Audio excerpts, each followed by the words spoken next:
নমস্কার বন্ধুরা, আমাদের গাছের প্রথম পাকা কাঁঠালটি আমরা কিছুক্ষণ আগে খুঁজে পেয়েছি। সেই কাঁঠালটিকে আবার একটু আমরা দেখে নিচ্ছি। কাঁঠালের গায়ে একটা রঙিন তরল পদার্থের প্রবাহ দেখতে পাচ্ছি। কোনো এক কারণে কষটা বেরিয়েছে। এবছরের প্রথম কাঁঠাল।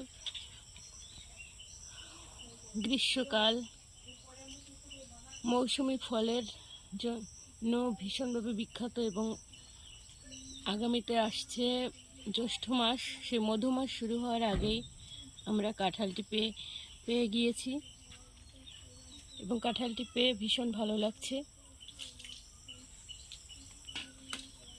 নিজেদের গাছের ফল, সম্পূর্ণ রাসায়নিক মুক্ত ফল, প্রাকৃতিক পরিবেশে বেড়ে ওঠা ফল, প্রাকৃতিকভাবে পরিপক্ক এই ফলটি